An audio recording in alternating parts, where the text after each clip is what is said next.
chapter is it? Chapter 21, towards the end of Luke's Gospel. Why did Luke record it? What's your thoughts? Why would Jesus talk about the destruction of the temple? It wasn't a property matter. Yep. Because it was unthinkable, yes. Do you think Jesus was just saying this just as a one-off to warn people because what was going to happen?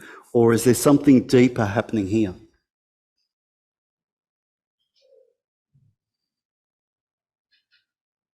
I suspect there's something deeper happening here.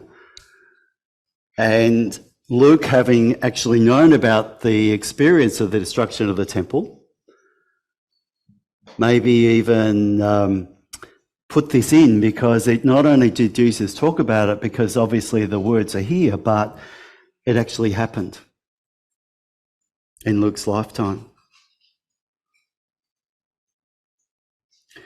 And is Jesus really saying to the disciples and to us that while God is going to recreate and while there is new life recreation happening, it doesn't mean there's going to be times where we go through difficulties, where things become very different to what they were, and some of those things that we thought were really important, it turns out are not going to last forever. I really thought when I bought my Smith Corona EC 1300 that was going to last a long time. And I was going to get good value for my $273. It has lasted, yes. And it still works. Exactly. But you see, that's the thing. But I wouldn't go back to using that now for writing reports and for writing sermons and things like that. Now, one of the reasons you go, why I wouldn't go back, is that what I use now is more of a mind map program that allows me to put information on the page and then to move it around. So it's not just a script, but it's actually a mind map of ideas that then I can, on Sunday morning, play with, and even on Sunday as I'm preaching it, I pick up different aspects of what I've said, which is different to the way that I used to write sermons. When I first started, I wrote a sermon from go to woe, and that worked. But I find now I'm much more open to other ideas and promptings from God when I've got material that I can play around with.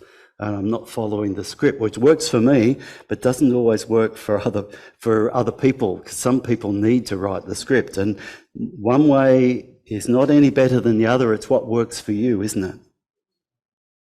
So that my way of thinking has changed because of moving on to different technology. And a whole lot of other things have become possible because of using the computer rather than just using a typewriter for typing words. So a lot more things become possible. And see, I suspect that there's a number of things that you could think about in your life where an old way of doing it was very comfortable and you thought that that would last for a long time. But then something happens. Something new, something changes, and that no longer becomes something that's a useful tool that it was, and you change to a different tool to enable you to do different things. I think Jesus, in the destruction of the temple, is reminding the disciples that some of those things that we think are going to last forever won't. And some of those things that we think are so important that they could never fail might. And that even though at the moment we might be not experience a whole lot of persecution, it doesn't mean that in the future we might struggle and there might be persecution. Because in the flow of history, in the flow of the church, there's been times where the church has been on the rise, and there's been other times where the church has been in a more difficult position. Because that's the way history goes, isn't it? So this is reminding us that there will be that up and down flow, and that God is with us wherever we are, and we don't need to fear what's happening. The Isaiah reading is slightly different because we believe it's written about the time when, after the exile, when all the people were taken off to Babylon, they're coming back. Interesting. You've got a whole group of people who stayed behind and they formed their life and developed the way that they would operate during that time. Then all these other people came back. That'd go really well, wouldn't it? Because the people that had gone away had changed and they had probably different ideas of what the future would be. The people that stayed behind, they had learned to cope within that situation, develop leadership within that. And you bring those two groups together and they've got to work out how to move forward. What's God calling them to do to move forward in a different context? What's the new thing that God is doing? And that's where we get these words from Isaiah, that God is going to create a new heavens and new earth. The former things shall not be remembered or come to mind. I am rejoiced forever because I am creating Jerusalem as a joy and its people as a delight. And its people as a delight. So it's not just structural things that are changing, it's us that's changing. So where are we today in that cycle of the highs and lows of the church? It might depend on where we're sitting, what we're looking at, how we feel. But I suspect we recognise that we're in a more difficult position, and I expounded last week some of the changes where we're not quite as, like just the example of Sunday school, we just don't have the kids flooding in the way that we used to. Things have changed. So what's God calling us to do? I was reading a book about discerning God's future, and one of the things it said was that there was this congregation that was really successful, had an amazing ministry. This would have been in the 90s. But then gradually over the next few years, the community changed. And the people who formed the church, they were moving out of the community and there were a whole different group of people moving in. But what happened was the church, how do you think the church would respond to that situation? Steadfast. Yeah, they kept doing what they were doing and they shrank and they didn't operate, didn't change, and they became more disconnected from the community around. See, that's the danger, isn't it? There's another church that was in this story in the book that the change happened and they actually recognised the change and connected with that change, supported the community in those changes, and that church began to flourish because it was actually recognised the changed circumstances it's in. I think the Isaiah reading is reminding us that when circumstances change, sometimes we need to change. And sometimes that means putting the typewriter away in the box, maybe keeping it as a keepsake to show the grandkids, but it's not necessarily going to be the primary tool. And maybe there's some things about our church life that we need to do that with and be aware of what can be gained by letting some things go.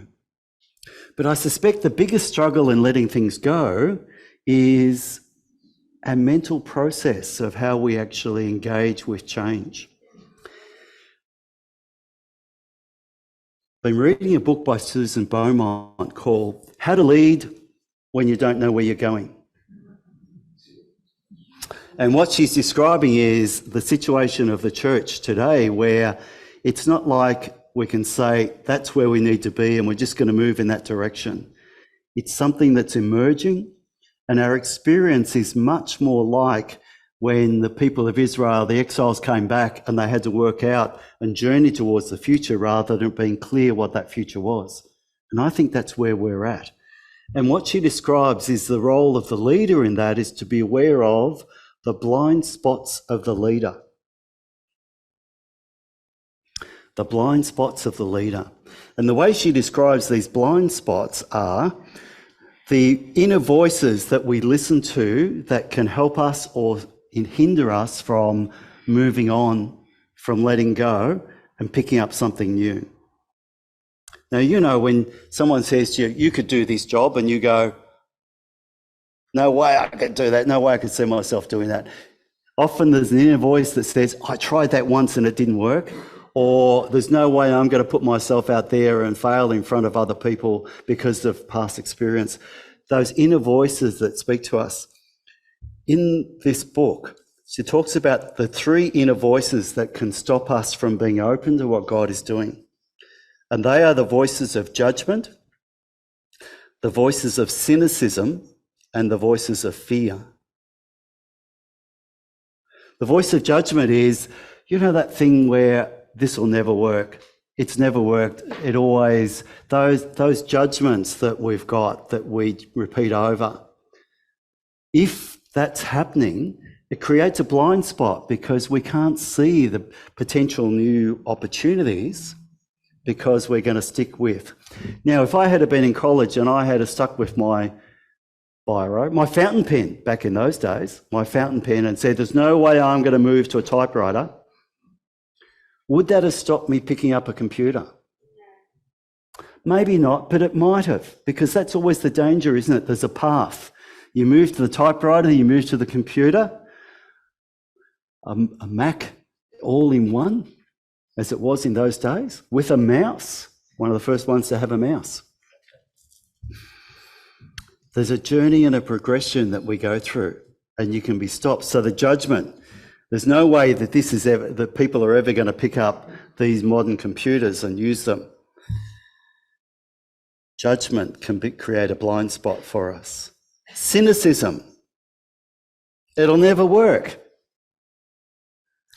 You can't trust this situation, that it'll always go wrong. Those inner voices from our experience that sometimes we vocalise and sometimes we just have in our minds. And then the voice of fear, the fear that if we put ourselves out, we might make a mistake, that we might be seen as being foolish, or we might lose control in that situation. Those are the voices that can create a blind spot for us. And what she's saying, for leaders, it's important to be aware of the blind spots. Now, I reckon that's probably important for all of us.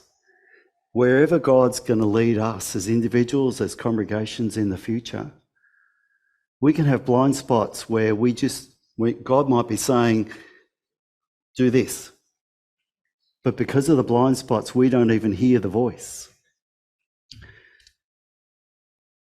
To be aware of those blind spots and to work through those and to be open so that our minds and our hearts and our will are open to what God's doing means that we are more likely to experience God's presence on the journey.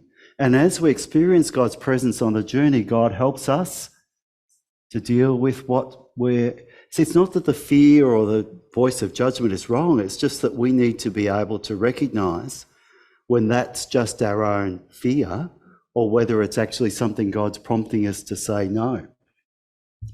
To learn to engage with God and step on and find that future direction that God is calling us, then we will find the future that God is wanting for us. Now, the theme slide, Alan, have we got one? Yeah.